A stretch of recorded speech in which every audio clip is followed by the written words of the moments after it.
Bigarren hitzaldiari izena jarri diogu artearen mailutasuna, artea eta politika gaur egungo Euskal Herrian, ez dut uste justifikazio handirik behar duenik Arestiri buruzko jardunaldi batean arteaz eta politikaz aritzeak, hain justu bere kezka nagusietako bat, eta batez ere kezka baino gehiago bere jardunaren oinarri nagusietako bat izan zelako. Hain justu artearen mailutasuna, pentsatzen du jakingo duzuen bezala, bere poema batetik hartuta dago, hain berak esan zuelako, esanen dute hau poesia ez dela, baina nik esanen dut poesia mailu bat dela.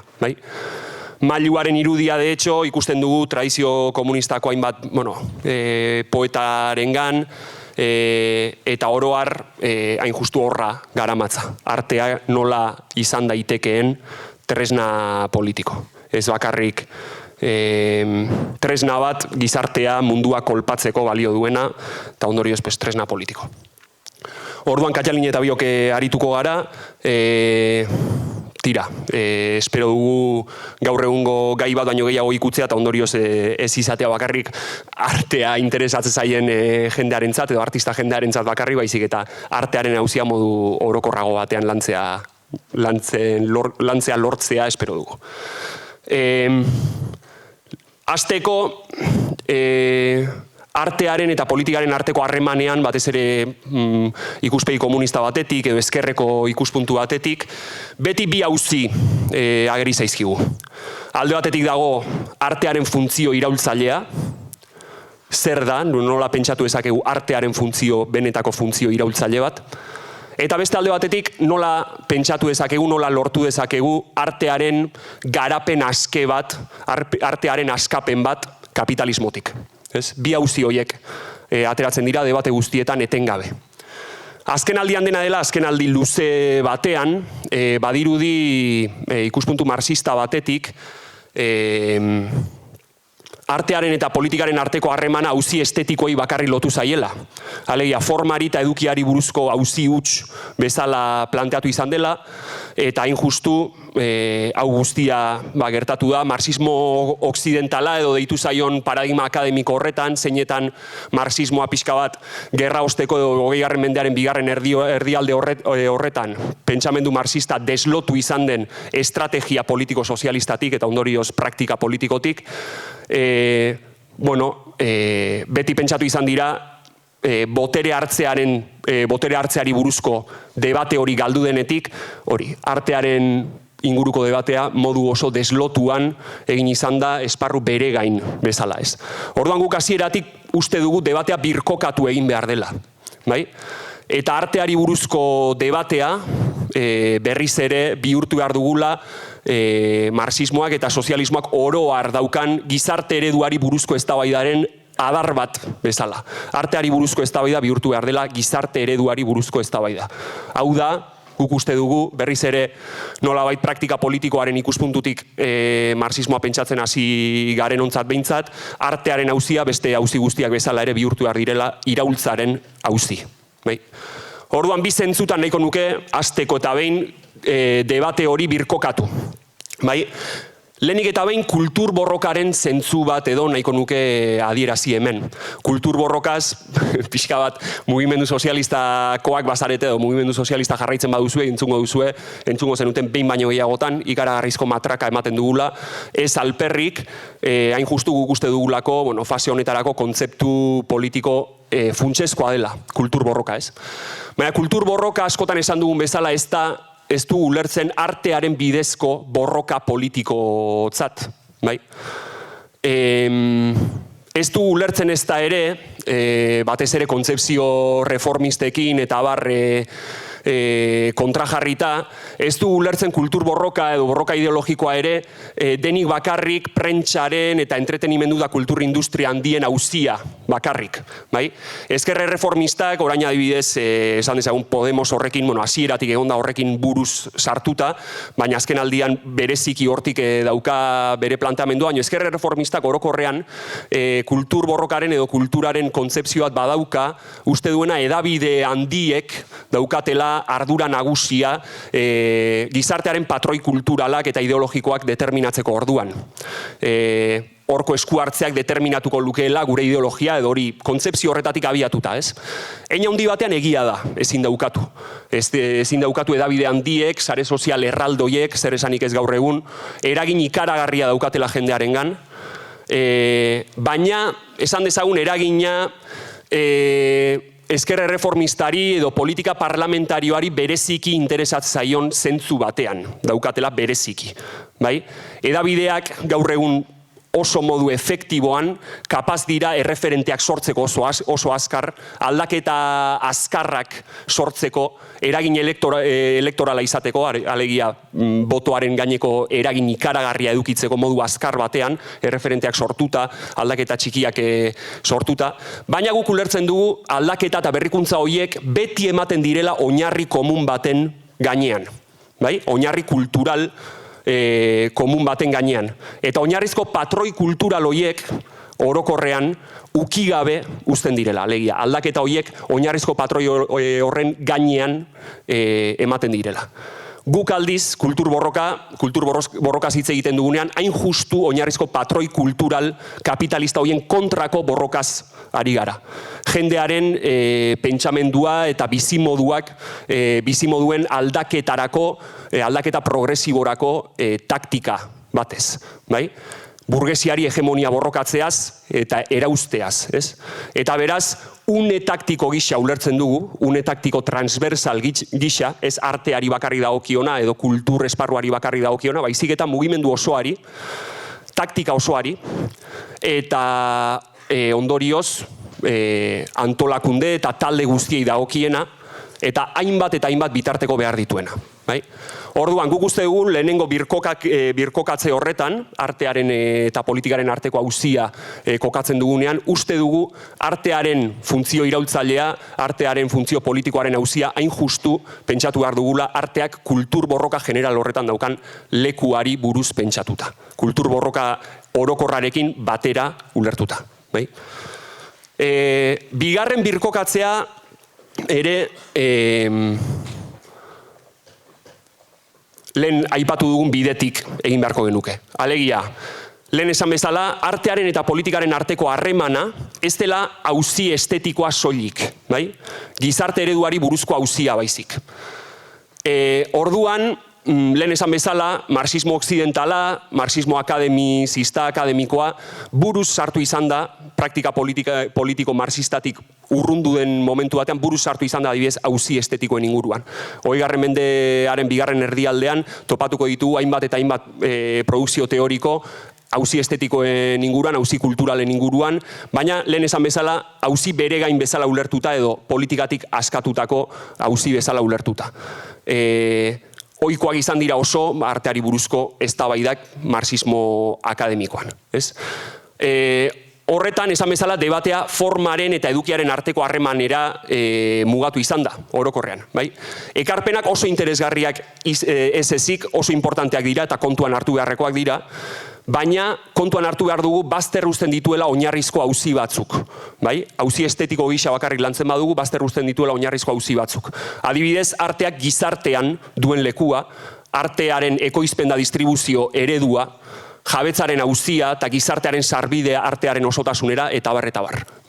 Baztertu izan diren auziak dira edo delegatu izan zaio politika erreformistari nolabait gizarte kapitalistako arte eredu hori gestio hobe edo okerrago batera mugatu izan da, baina orokorrean ez da lotu izan marxismotik artearen auzia gizarte ereduaren auziari.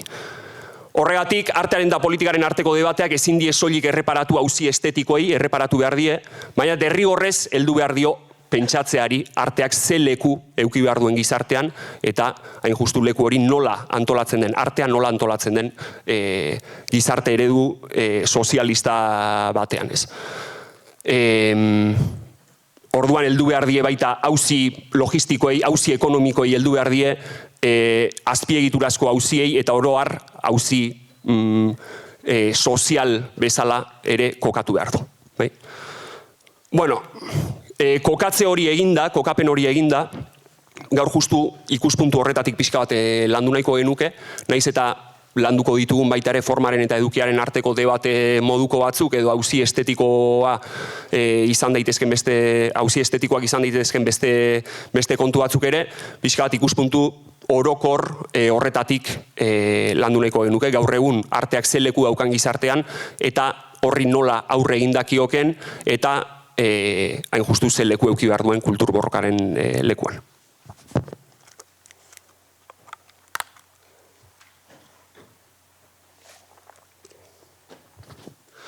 Bueno, horretarako, pentsatzeko artearen lekua zein den egungo gizarte kapitalistan, derrigorrez jo behar dugu kultur industriaren kontzeptura. Kultur industria, esan dezagun, oso modu sinplean edo baldarrean esan da, aurreko mende erdialdetik hasita, artearen ekoizpen eta distribuzio modu kapitalista aurreratua izendatzeko erabiltzen dugun kontzeptua izan daitekela. Kultur industria orokorrean kokatu izan da gerra osteko kapitalismoaren fase gorakor batean, kontsumo gizarteen sorrera eta finkatze une batean, masei bideratutako artearentzako plataforma erraldoiak garatzen hasten dira eta sortzen hasten dira, eta nolabait horri deitzen diogu kultur industria. Masei bideratuta egonda, helburu lehentzat, eta zentzu horretan da kapitalismoaren arte eredua, helburu lehentzat irabazi ekonomikoak ditu. Plataforma handi hauek, plataformai enpresa handi hauek, helburu errentagarritasunaren ikuspuntutik funtzionatzen dute erabat, eta helburu lehentzat irabazi ekonomikoa dituzte. Eta zentzu horretan izan ziren kapaz, eta dira kapaz oraindik ere, plataforma hauek teknikoki, ekonomikoki, baina baita kulturalki eta estetiko ere, garapen ikaragarri bat edukitzeko, eta kultur merkatuaren gainean kontrol ikaragarri bat ezartzeko. Arte disiplinen artean esan daiteke batez ere musikak eta ikusentzunezkoetan izan dutela garapen handiena, hain justu beraien izaera masiboagatik, baina ezin dira aipatu gabe utzi adibidez museo industria, Euskal Herrian ere nahiko nabarmen ikusi daitekena eta gero ere helduko dioguna, edo liburugintza adibidez, naiz eta leku txikiagoa eduki dezaken kultur merkatuan, logika beraren pean funtzionatzen dutenak.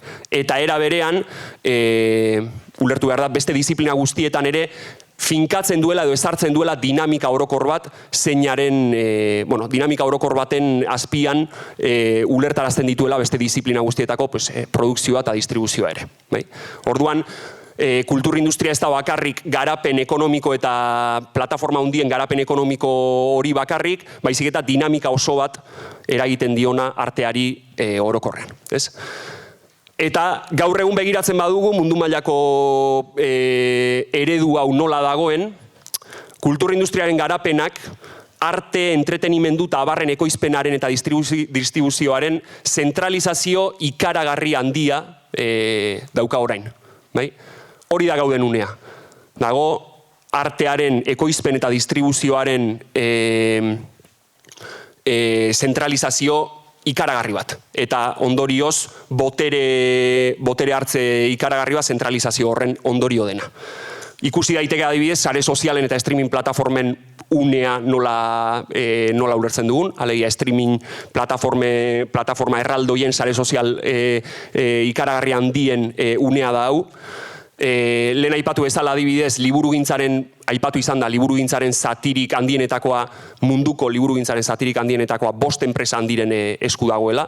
5 enpresa horiek, ia 500 enpresa baino gehiago kontrolatzen dituzte, ingelesez eta beste hainbat hizkuntzatan, eta ikusi daiteke zentralizazio horrek zenbaterainoko kontrola ezarri dezaken inkluso bestelako proiektu editorial txikiagoetan, eta merkatuaren gaineko zenbaterainoko kontrola eduki dezaketen. Eta gero, aipatu gabe ezin dira utzi musika festivalak, makrofestivalak, kultur industria garaikideak nik uste behintzat, eta horrela aipatu izan da, gure garairako itxuraz behintzat topatu duen forma egokienetako bat. Kultur kontsumorako eta batez ere irabazi handiak metatzeko enpresa handi hauek topatu duten forma egokienetako bat dira makrofestival hauek. Musika industriako festivalak eta nazioarteko zirkuituak, hein handi batean, hemen ere existitzen da zentralizazio ikaragarri hau, hein handi batean bi enpresa ikusteko zenbaterainokoa den zentralizazio hau, hein handi batean bi enpresa handiren menpe daude. AEG Live eta Live Nation Entertainment enpresek adibidez, ikusteko zenolako kontrola eduki dezaketen musika industriaren gainean, 2016an munduko ezein festivaletara joan zen jendearen ia 70%, bi enpresa hauek antolatutako ekitaldiren batera joan zen. Alegia, mundu guztian ezein ekitalditara joan zen jendearen ia 70%, 78,zerbait, bi enpresa hundi hauek antolatutako ekitaldiren batera joan zen. Hori da kapitalismoaren artearen antolaketa eredu garaikidea. Ekoizpen eta distribuzioaren kontrola esku gutxi batzuetan, eta irabaziak gora etengabe, zentralizazio honen eraginez, ikusten badira irabazien zera, krisi kapitalista betean gaude, baina badakigu hainbat eta hainbat enpresa, krisi garaian ere hainbat enpresak jarraitzen dutela irabaziak goraka eta irabaziak metatzen, eta noski industria hau guztia, kultur industria hau guztia eskulan merkearen eta lan baldintza kriminaletan oinarrituta. Aipatu beharko genuke eredu honek badukala bere bertsio partikularra Euskal Herrian ere. Uste du gainera bolo-bolo da bilela gai hau azken aldian eta heldu behartzaiola, eta gainera gaur egun badirudi makrofestivalen inguruko debatea erabat berrartuta dagoela eta bar, baina ikusi behar dugu baita ere aspalditik datorren eredu bat dela. Adibidez Bilbon gaude, adibide bat jartzearren, eta Bilbon askotan hitz egin izan da, 80-etatik aurrera EAJaren ekimen irmoz, nola jarri zitzaion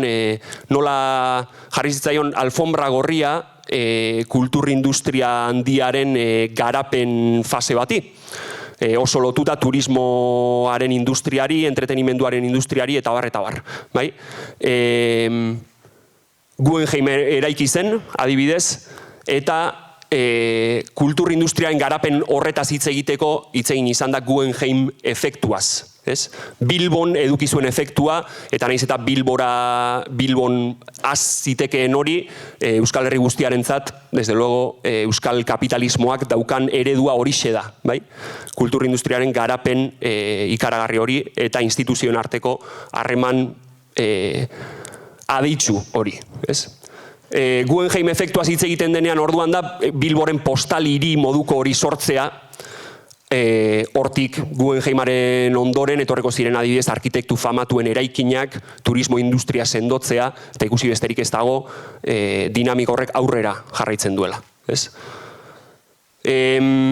Horrek esan behar da noski Euskal kultur industriaren bertsio partikularra osatzeaz gain, ifrentzu politiko bat daukala, alegia. Ez dela dinamika ekonomiko hutsa edo dinamika kultural hutsa, baizik eta ifrentzu politiko nabarmen badaukala.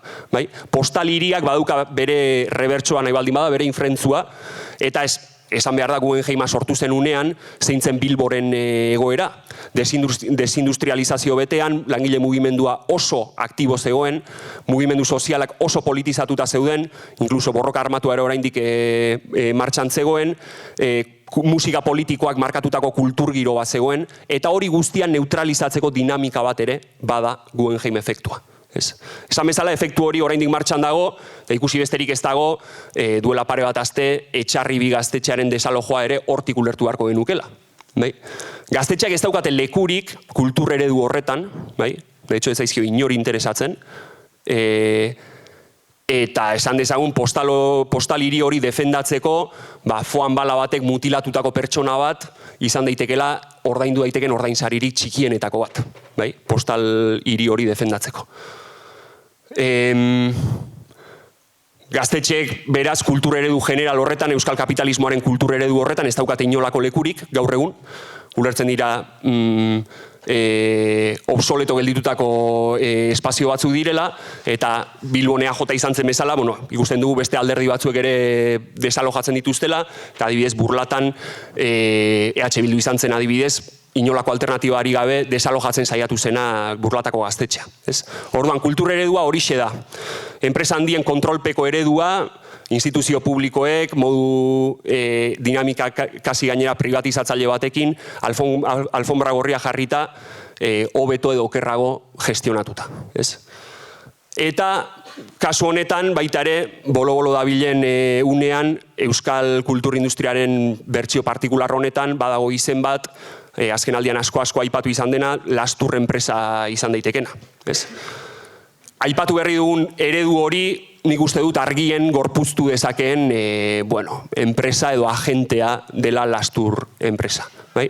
Gauza asko esan daitezke Lasturri buruz, baina EAEko musika jaialdi importantenak berak antolatzen ditu, azken Arrok, Bime, Donostia Festivala, BBK Live makro jaialdia, Iruñeko Santas Paskoas jaialdian ere parte hartzen du. Eramaten du hainbat aretoren gestioa, Madrilgo WeThink Centerrena adibidez, Bilboko Riberarena edo Iruñeko Zentralena. Hainbat nazioarteko birak kudeatzen ditu, ekitaldiak erosten ditu, eta badu baitare musika zigilu bat oso polita izenekoa, hainbat gauza esan daitezke ez. Finantzazio publikoa jasotzen dute etengabe, BBK Live makro jaialdia antolatzeko esaterako urtero Bilboko udaletxeak €1,4 milioi euroko finantzazioa jasotzen du Lasturrek BBK Live antolatzeko, urtero. Ebasio fiskala ohikoa da, urtero salatzen dira lanbaldintza kriminalak hauen festivaletan. Esan dezagun instituzioekin harreman zuzen eta lehen aipatu bezala adeitsu hori oso ohikoa dela, Lasturreko arduraduna, esate baterako, Eusko Jaurlaritzako Kultur Kontseiluan ardurak izandakoa da baita ere, eta bar, gauza asko esan daitezke.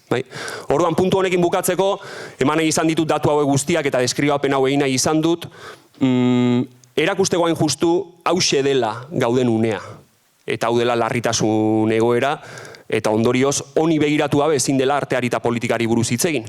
Hause baita arteak, kapitalismoak gaur egun artearentzat daukan eredua, eta gure herrian ere berdin gertatzen da. Orduan,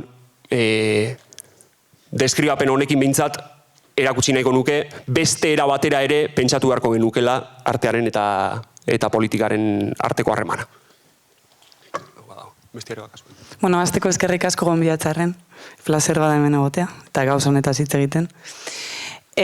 Paulek esan bezala, kulturindustriak badauka Euskal Herriko arte adierazpenen praktiketan eta zirkuituetan interbenitzeko bere forma partikularra, eta nire zatian saiatuko naiz hitz egiten kulturindustriak nola operatzen duen apur bat Euskal Herrian, adibide ezberdinen bitartez, ze apustu politiko dauden horren atzean, eta artistok edo militante komunistok ere bai ze erronka ditugun interbentzio honek usten digun panoraman.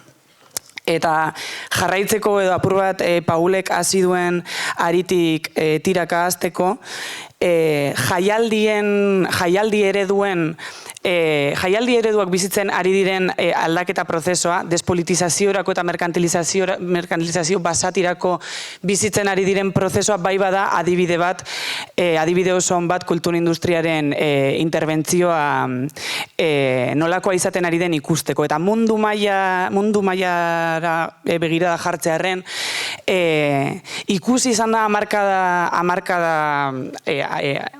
orain dela, hamarka batzuetatik ona, historian zehar jaialdi handiek, euren sorreratik, bete izan duten funtzio politiko bat. Hau da, nola erabili izan diren garai ezberdinetan jaialdi handiak, adibidez, momentuko ideia politiko batzuk zabaltzeko edo momentuan zegoen kontekstuari erantzuteko komunidade bat sortzeko, hor daude adibidez gerraren kontrako jaialdi handiak, eta bar, betetzen zuten funtzio politiko bat, potentzial politiko bat zuena garai horretan, ez? Eta ikusten da nola kulturindustriak ezabatu duen funtzio politiko hori jaialdietatik, eta jaialdi guztiz, gaur egun ditugun makro jaialdi guztiz despolitizatuak edukitzera iritsi garen. Hala ere, oraindik aprobetxatzen dute esperientzia askatzailearen, komunitatearen, esperientzia komunitario horren estetika era abstraktoan, itxura bat mantentzeko eta esperientzia hori saldu ahal izateko. Eta mundu mailan hori gertatu izan den bezala, ikusten ari gara, Paulek esan duen moduan, Euskal Herrian ere baduela bere prozesu horiek badutela bere bertsio partikularra. Adibidez, oso esanguratsua da, eta denok ezagutu ditugu, Euskal Herrian azkeneko hamarkadetan egin diren musika jaialdi handienak, non arte praktikaren sozializazio espazio ziren, militantzia politikoaren bitartez egin diren jaialdiak izan dira, eta borroka politikoarekin guztiz lotuta egon diren jaialdiak izan dira. Lehen aipatu ditugun funtzio politiko batzuk betetzeko ezinbestekoak zirenak. Adibidez, presoen aldeko jaialdiak, ikastolen aldeko jaialdiak, gazte topaguneak, eta bar. Funtzio politiko bat betetzen zuten jaialdiak ziren, eta borroka politikoarekin, ideien zabalpenarekin, komunitatea sortzearekin, guztiz lotuta zeuden jaialdi eredu batzuk ziren, eta ikusten ari gara haien desagerpena gertatzen ari den era berean, Euskal jaialdiaren eredu merkantilizatu eta guztiz despolitizatu baten sorrera nola ematen ari den. Adibidez, Seid Festaren adibidean ikustot oso, esanguratsua dela, edo oso argi ikusten dela kasu horretan, ez? Ez da berdina, adibidez, 80. hamarkadan oso adibide polita eta nahiko hunkigarria nola egiten den Herrera de la Manchara presoen aldeko martxa bat, 10.000 pertsona biltzen dira Herrera de la Manchako kartzelaren kanpoaldean, eszenatoki bat montatzen da, eta horri izaten da Negu Gorriaken lehenengo kontzertutariko bat. Kontzertu horretan 10.000 pertsona biltzen dira. Ia mitoaroan kabitzen zen jende kopuru berdina. Baina jende hori hor biltzen zuen eskusa, zan presoen egoera salatzea, presoen eskubideak aldarrikatzea eta presoen amnistia aldarrikatzea. Eta hor sortu daitekeena eta horrek duen potentzial politikoak ez dauka zer ikusirik gaur egun proposatzen den jaialdi ereduan gerta daitekenarekin. Naiz eta, esan dudan bezala, aprobetxatzen den era merkantil baten estetika hori euskal komunitatearen elkargune gisa, komunitatea osatzeko, indar erakustaldi bat, nolabaiteko kutsu askatzaile bat, kutsu politiko bat izango balu bezala, baina jaialdi horietan guztiz baztertzen dira kausa politikoak, konfrontazioa, konfliktoa, borroka politikoa, eta bar. Eta nola gertatzen da prozesu hau? Paulek ja aipatu ditu elementu batzuk, ez? Baina zergatik gertatzen da prozesu hau edo zeren isla da prozesu hau? Bada, apustu politiko baten isla. Eta gaur egun bizitzen ari garen konsensoaren, bake sozialaren eta paktu politikoaren borondate politiko horren isla bat, ez? Eta nola, ikusten dugu nola industria kulturalak egiten duena da islatu borondate politiko hori eredu kultural baten sorreran, ez? Eredu kultural bat sortu nahi den euskal kapitalismo gizarte eredu horri erantzungo dion eredu kultural bat sortzeko interbenitzen da kasu honetan. Lehen Paulek aipatu du, egia da Euskal Herrian, ezker abertzalearen proiektuak suposatu izan duela momenturen baten borondate politiko eta kultural honekiko kontrakotasun bat, eta konflikto bat, eta gaur egun adibidez suposatzen ez duena, ezker abertzale asimilazio prozeso bete-betean aurkitzen delako, ez? Orduan gaur egun ez dago kontrakotasunik konsenso nahi honen aurrean. Horren oso adibide ona da euskal mainstreamaren sorrera eta euskal mainstreamaren izaera berri baten implantazioa, ez? Eta mainstreama deitzen diogu gehiengoarentzako egiten den eredu bati, artista eredu bati eta musika edo nahi bada arte eredu bati. Kasu honetan, bai instituzioek eta bai komunikabideek eta enpresek finantzatzen eta bultzatzen dituzten zirkuito eta musika edo arte eredu hauek, eta lehen aipatutako borondate politiko hori errepresentatzen dutenak, konsensua errepresentatzen dutenak, muturreko ez konfliktibotasuna, ez dutenak inoiz posizio politikorik hartuko koiunturan gertatzen diren gauzen aurrean, inoiz ez dutenak Palestinaren aldeko adierazpen bat egingo 13.000 personaren aurrean, adibide bat jartzearren, baina muturreko ez konfliktibotasuna eta konsensoa errepresentatzen duten artista ereduak eta zirkuitoak, ez? Eta mainstreamataz ari garenean, askotan mainstreama oso eredu evidentea da, eta denok ikusten dugu nola mainstreama industria kulturalaren logika kapitalista bete-betean sartzen den, eta logika horren baitan funtzionatzen duen. Undergrounda askotan ulertzen dugu horrekiko antagonia bat balitz bezala, eta kulturindustriatik kanpo edo kontra antolatzen den zirkuito eta musikari eta artista multzo bezala kokatzen ditugu sarritan underground estena edo artista undergroundak.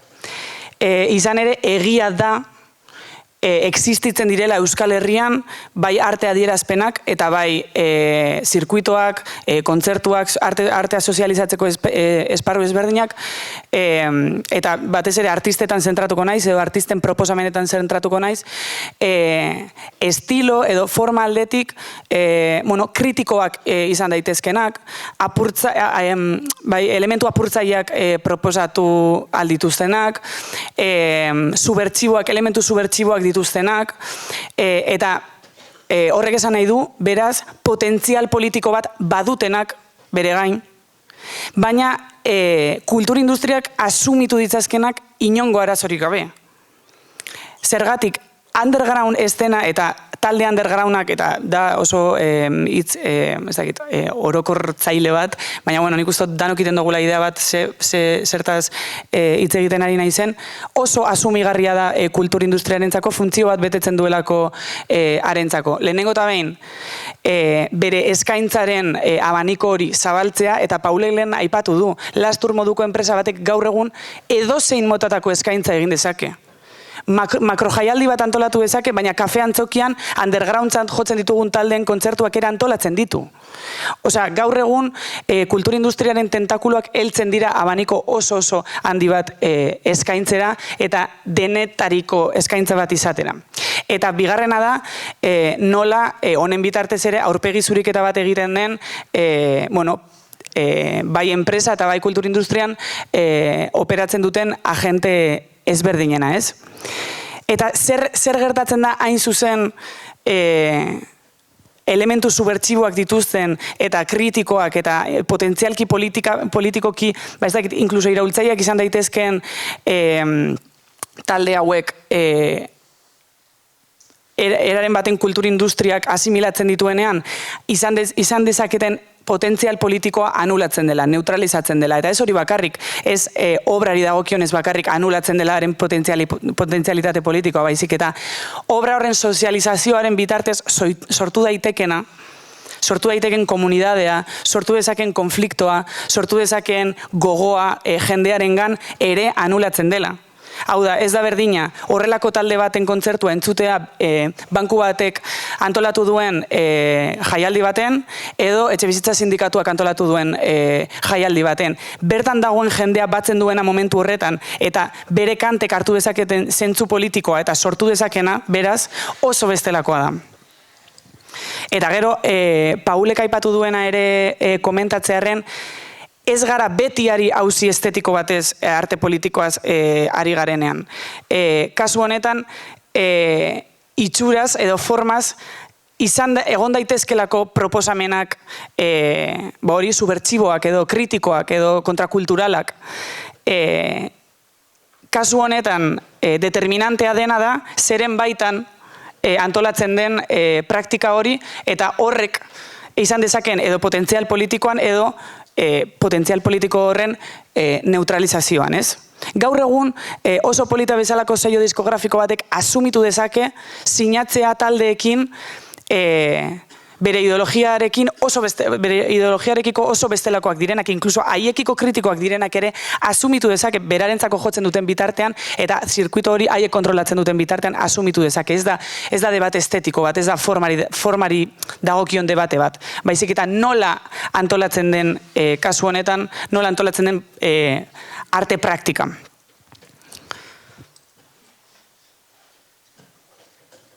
Horren baitan, edo horretatik kanpo, edo horrekiko kontran.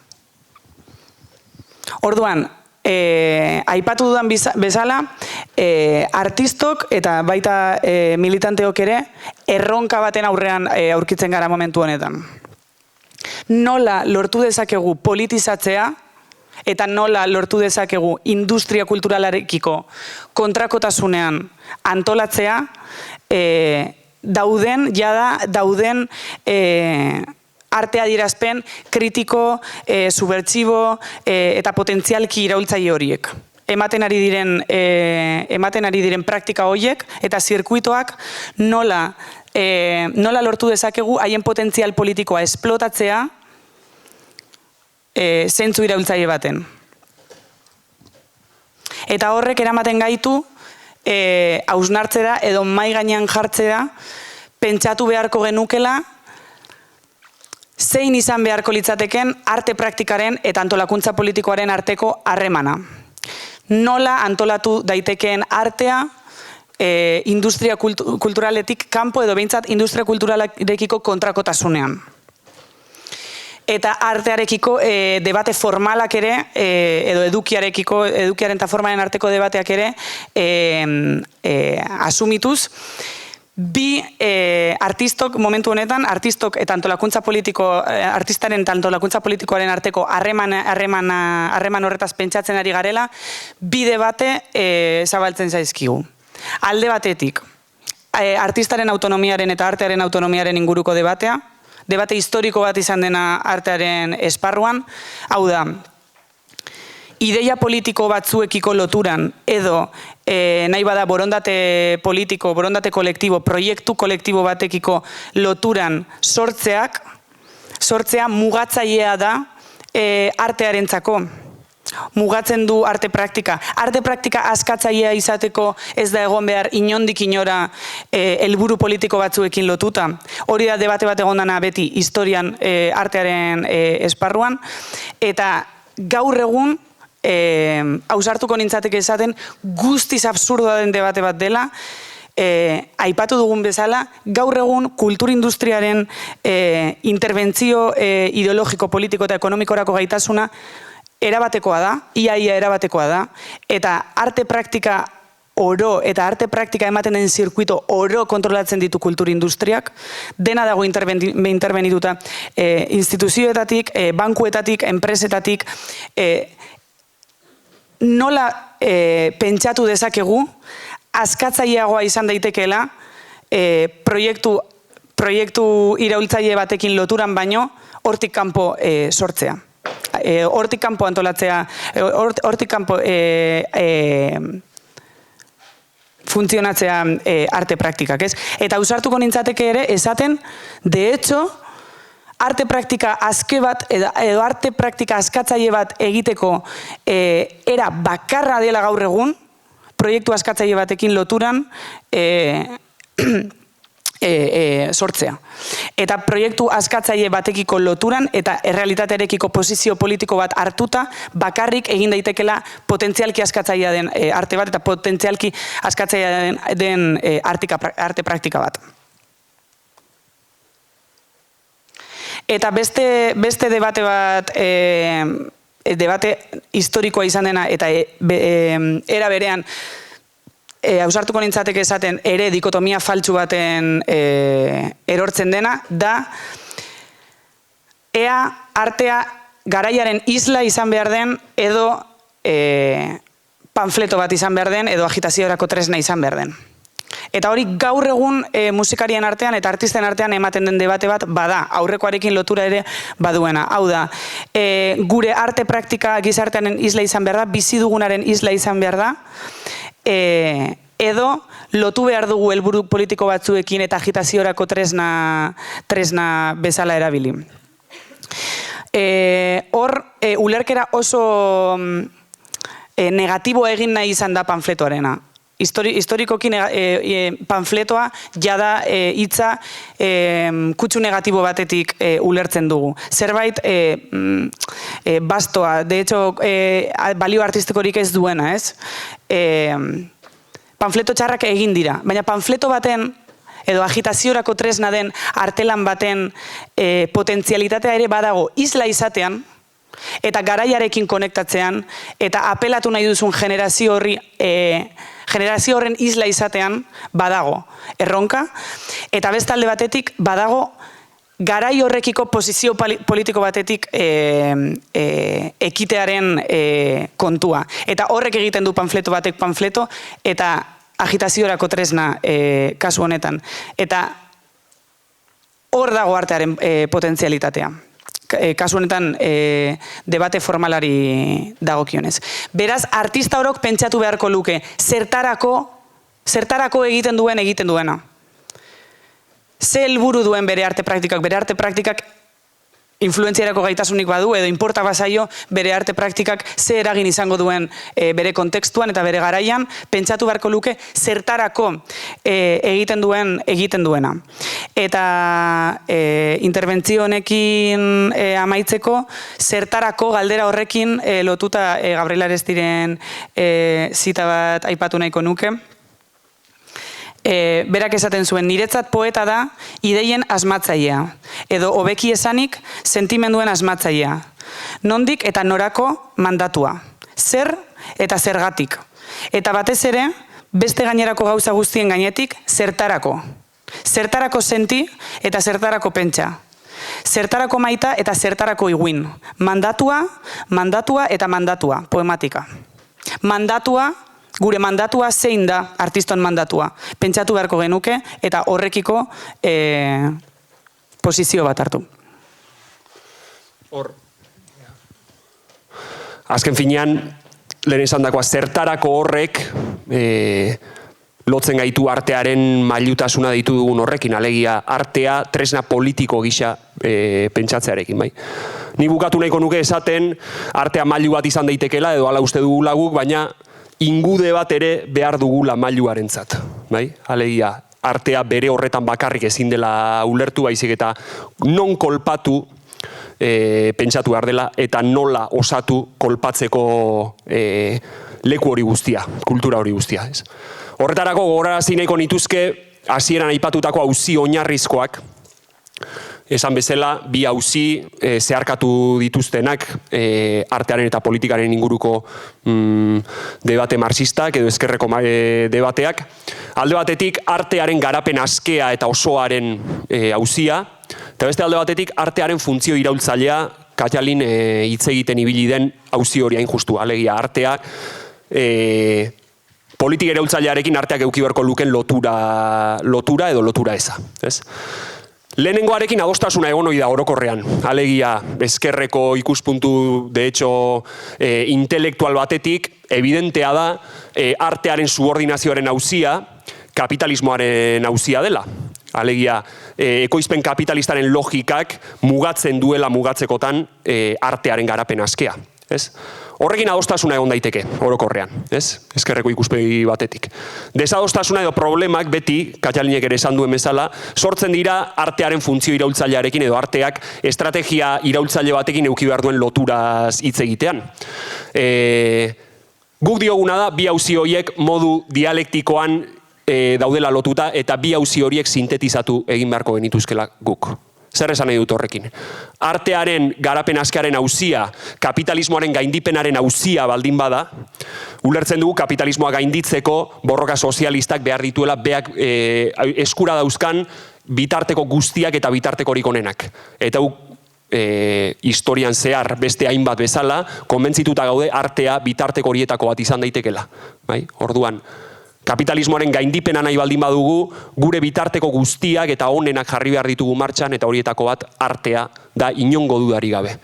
Orduan, horregatik esaten dugu, artearen garapen askea kapitalismoaren gaindipenarekin lotuta baldin badago, imperatibo bezala agertzen zaigula baita ere, artea politika iraultzailerako tresna bezala pentsatzea.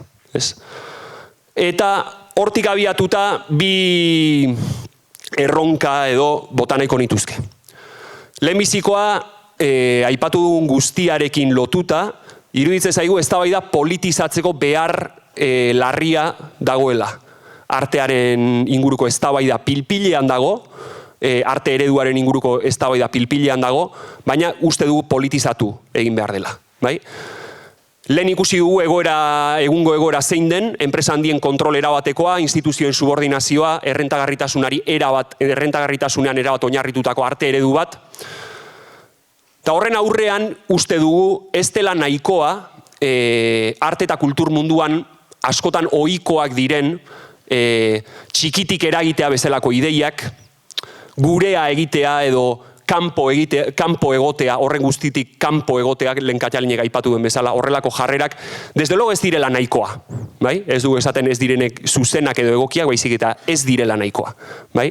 Ezin egon eta desadostasun handiak, uste dugu ari direla zabaltzen Euskal Herrian kultur industriaren joera garaikiden aurrean, gerozta ohikoagoak dira, adibidez makrofestivalen kontrako iritziak, dinamika horren kontrako iritziak, plataforma handien kontrakoak, eta bar. Baina, gainera, badirudi zabaltzen ari dela musika inguruan batik bat, baina ez hor bakarrik, joera horietatik aparte antolatzeko grina bat, nahi bat, badaude kolektiboak, zirkuituak, inkluso hitz egin daiteke horrelako loraldi moduko batetaz, eta gainera oso interesgarriak direnak hasieratik aipatu dugun horregatik. Ez dutelako bakarrik lantzen auzi hau artistaren ikuspegitik, askotan landu izan den bezala, ez dute lantzen auzi estetikoen ikuspuntutik bakarrik, baizik eta benetan aurre ikusten da proiektu horietan, aurre ikusten da horrelako ereduaren beraren inguruko kezka bat. Bai? Dena dela uste dugu, desadostasun eta ezinegon horietan guztietan, aspektu politikoa falta dela, elementu politikoa falta dela. Alegia, desadostasuna adierazten da, etengabe eta modu egokian askotan gainera, eta eraba justifikatuan, dudarik ez dago, baina oraindik ez da lortu, ez da lortu antolatzea politikoki desadostasun hori. Alegia, desadostasun horri guztiari falta zaio bere elementu politikoa. Kultur industriaren kontrakotasuna modu horretan ezin daiteke gelditu desados dauden kolektiboen eta taldeen borondatearen arabera. Bai? Horregatik esaten dugu ezin egon hori politizatu behar dela. Hasieran esan dugun bezala, arte ereduari buruzko eztabaida birkokatu behar da gizarte ereduari buruzko eztabaida gisa. Gizarte ereduari buruzko eztabaida bihurtu behar da.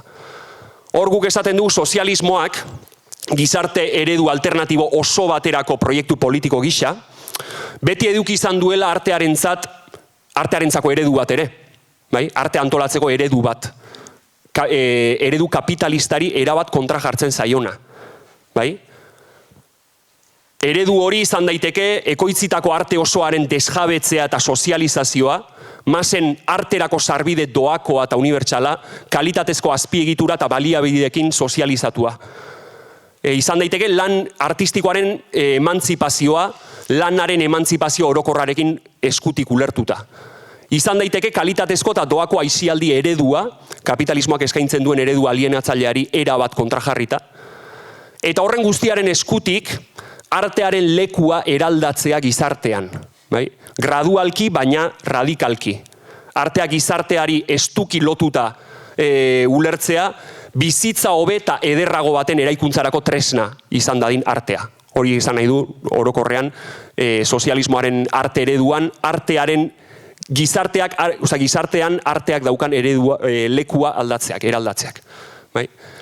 Nahiz eta eredu hori egon eta horrela esan, uste dugu ez dela itxoin behar eredu hori ezarri arte. Askotan esaten digute sozialistoi, eta bitartean zer, ez guk gure eredua daukagu, gure gizarte eredua daukagu, eta berdin egiten dugu, uste dugu iraultzari gabe ezin daitekela aldatu ezer, baina eredu horrek gida bezala ere balio digu. Bai? Horregatik uste dugu eztabaida politizatu egin behar dela, eta borrokak ireki behar direla gaurtik bertatik, adibidez makrofestivalen kontra, lan baldintza kriminalen kontra egin diren borroka prozesuak bezala, langile autodefentsa saretatik eta barretatik, bestelako arte eredu baten aldeko borrokak ere, borroka politikoak ere, antolatu daitezkela uste dugu. Eta bigarren erronka, eta erronka orokorra da, hasieran esan duenaren aritik, Uste dut gure egitekoa politika sozialistarentzat gaur egungo egiteko nagusia fase honetan kultura politiko bat berrosatzea dela. Bai? Eta egiteko hori gainera berezik importantea da gazteriaren artean. Bai? Gazte langileen kultura politizatu bat berrosatzea. Bai? Horrekin esan nahi duguna da, antolakuntza iraultzaileari aurrera egitea albidetuko dion kultura zabal eta popular bat berrosatzeaz ari gara. Bai? Ideologia sozialistan oinarritutako ideiei heltzen eta haiek zabaltzeko kapaz dena, eta beraz kapitalismoaren aurkakotasunean eta mundua ulertzeko beste modu batean, beste modu bat duena oinarri, parte hartze politikoa eta lan militantea normalizatzen dituena, elkartasunezko ekinbide kolektiboan oinarritzen dena, eta bar, eta bar. Eta esan bezala egiteko hori mugimendu osoarena da, antolakunde eta bitarteko guztiak dira beharrezko horretarako. Eta era berean, pentsatu beharko genuke baita ere, kultura politiko hori berrosatzeko, nola, kultura politiko hori sostengatuko duen plataforma tekniko, azpiegiturazko eta logistiko oso baten beharraren auzia ere hor dago. Bai? Horregatik, behin baino gehiagotan aipatu ditugu hitzaldi hauetan, horregatik besteak beste inortxori ere inporta etzaizkionean gaztetxeak, adibidez gaztetxeak guretzat ezinbestekoak dira, espazio gisa, nolabait aukera ematen dutelako behintzat, lehen aipatu dugun gizarte eredu horretatik modu independenteago batean, edo behintzat hortatik kanpo garatu daitezen bestelako eredu batzuk. Bai? Ez dakit guztiok enteratuko zineten, baina bart gauean adibidez, Gernikan gaztetxe bate zeratu dute, gaztetxe bate hartu dute, berrartu dute, eta, adibidez, horrelako gauzek uste dugu ikaragarrizko importantzia dutela. Ez?